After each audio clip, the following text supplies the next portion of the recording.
Charles Bolger yazıp kaldırgan yap begnen tercüme hali. Senegenki tohtaga yerimizden bugünkü leksiyana başlayımız vatandaş. Cenabqa köçüşke mecbur bolgan iken.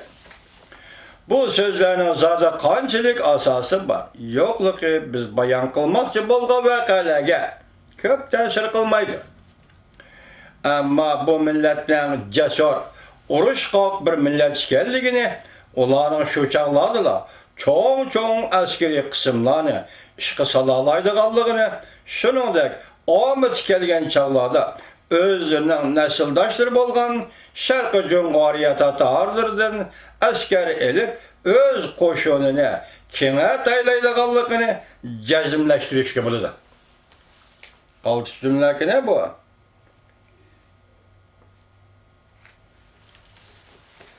Mancola kartılgan. Cezimleştirişi buldu. Aynı zamanda Cungu Padişahı Velli Han vafat bolgan deyken onun varısı karış çıkçılar oturısıdı ta konuş partıldı. Keyin küreşlerde taxtalaşkıça taraf Mancola'nı yardımı çakardı. Neticede Mancola'nın yardımına erişken taraf üstünlükni igelidi. Lekin uruşun galbisi enek bulup kalganda Mancola'nın kelişim bu işe çekinip çıkıp ketiş niyetinin yokluğu ayan bol.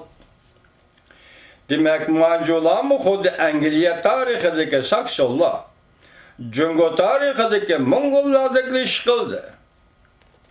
Onların tüncü padişahı Şunji Han 1644 yılı taxtga oturup Büyük Çin yani Ali Cenab Pak deyen mänide Solalısının tüncü padişahı boldu.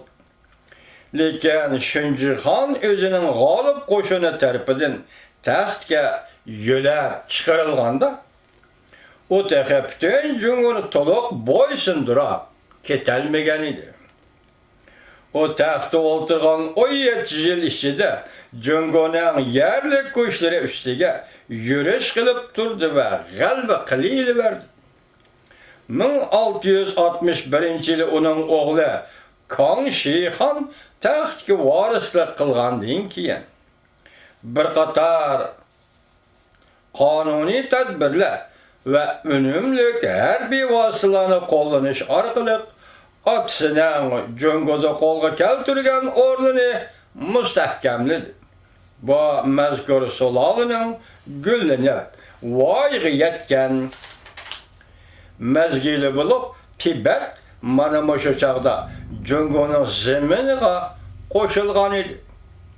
Endi Chini ve Berma chegarasidan taki Xilonjang Amor daryosi qadar bo'lgan kang zaminlar Manju hokimiyatiga bo'yin tolg'ay olmaydigan bo'ldi.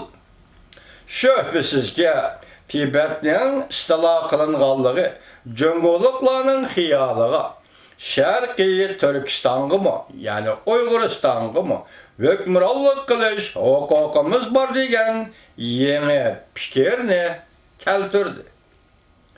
Ular Tibet egizligiga homiylik huquqini qayta yurgizgandan keyin o'tmishda Jungariya bilan Turkistongami homiylik qilganligini asga elishdi. Bu ishni oxir qarniyat hukmdor yoki valiylardan biri avom xalqning orzusiga asosan amalga oshirishi ve bu fursatdan foydalanib o'zini ko'rsatishi turgan gap edi. Lekin Kang Shi Han to'limi ehtiyotchan podshoh bo'lg'achqa amdilatin mustahkamlagan davlatiga xavf yetib qilishdan ansirab Jungariya yoki Turkistonga askar chiqarmidi. Kang Shi Han bu joylardagi Uyrat Vangunlarning o'ziga hurmat bildirganligidan bak qanoatlangan edi. 1721 yılı Kang Shi Han vafot bo'lgandan keyin o'g'li Yongjing uning taxtga varislik qildi. U hukmronlik qilgan qisqagina bir mezgil ichida ota bobosiga o'xshashlar Genso'nun g'arbidagi joylarda bo'layotgan jidal majralarga aralashmadi.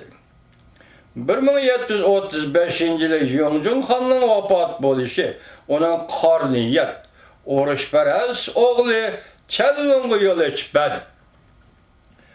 Challung hokimiyat yurgizishga boshlagandan keyin o'zining bu qudratli imperiyalik holig'ini qilalaydigan hukmron ekanligini bayqidi va o'zining amaliyotga hukumatining butkul tashqi ko'rinishidan mamnun bo'ldi.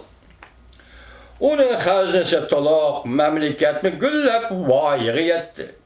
Podshoh endi o'zining ota-bobosi tarafidan obdan idora qilinib voyaga yetkazilgan bundoq bir mamlakatni mushundoq boy, qudratli holatida saqlab qilaversa bo'ladi. Vaholanki urushqoq mustabid bir podshoh, boy, tinchliksuvar, itoatman, qanoatchan fuqarolarga hukmronlik qilish bilan xodin chiqmaydi.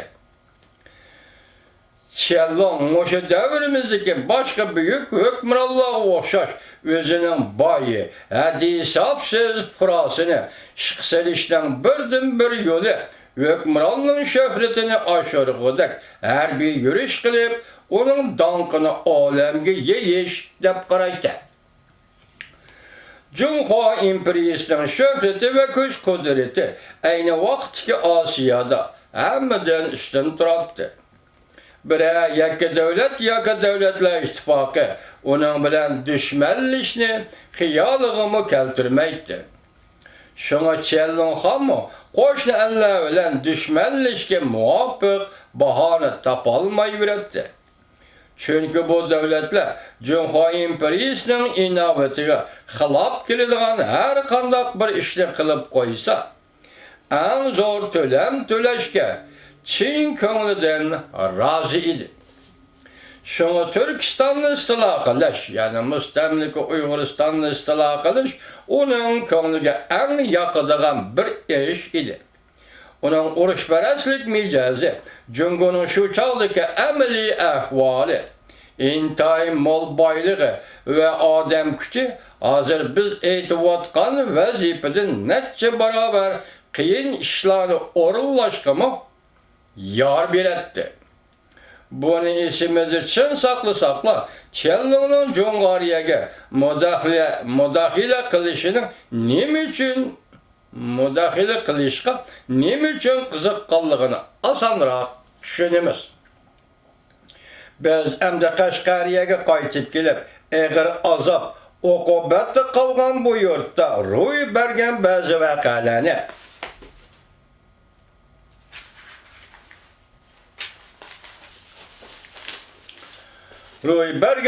voqealarni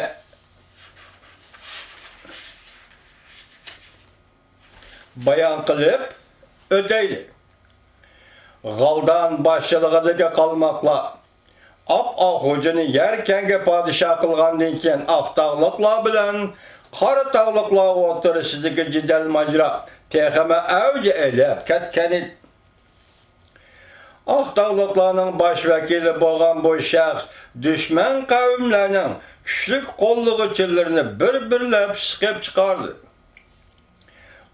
Xo'ja bir necha yil hukmronlik qilgan bo'lsa-mu, qalmoqlar, qirg'izlar va qipchoqlarning qarshiligi tufaylidan uning hukmronligi Qashqariyaning ba'zi joylarida oqmay qoldi. Uning o'g'illarining kunimi uningdan yaxshi emas edi. Bu mamlakat oxiri bir qipchoq oqsoqoli bilan bir qirg'iz oqsoqolning qo'lida parchalandi. Baxtga yarasha bu ikkilan jidal majro qilishib, tunji qatimliq o'rchaplar oxir o'z beshini yedi. Xo'janing yana bir o'g'li Oqbosh xo'ja shu qatimliq yig'iliqda yangi sarda o'ldirildi. Bu ishdan sal burun qo'rqqandagi xo'jantdan Qoratog'liqlar guruhidagi Daniyal xo'ja ismli biraylarni yordamga chaqirib, aqtaqlıqlarının texmi zor öçmenlikini qozgab qoygan edi. Neticede ulamı Ahmet Hoca isimli bireylerini çakırıp gelip öz menfaatiga vekil kıldı. Daniel yerken de ulanın qorşavıdı qilib Kırgızların yardımı bilen qorşavçılarını aran kaçırdı. Daniel gerçi bu urushda tutup çıkan bolsa mı, keyince bu yerini raqiblariga tashlab berib, qaytishga majbur bo'ldi. O Jungariyaga qalmoqlarning yeniga qaytib borgandan keyin qalmoqlar uning iltimosini qabul ko'rib, Qashqariyani qayta elib berish uchun bir turkum askar avatdi. Bu qatimqi jazo yurishi g'alaba qilgan bo'lsa-mu, lekin Qashqarni qo'rshovga ilib, Ahmad Xojini tirik tutgan qalmoq atamani Danielni hokimiyatga yaqin yo'latmaganning ustiga balki raqiblari bilan birga ilig'i yalab opirib nazarband qilib qo'ydi.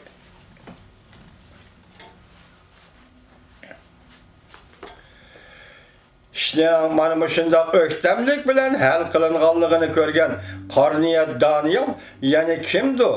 Yani kimdinmi? Behuda og'irnalaydi. Musha chog'dan tortib toki jungoliklar bu joyni istilo qilganga qadar elidagi qalmoq atamalari Sharqi Turkistonga hukmronlik qilib keldi. Bir necha yildan keyin Daniel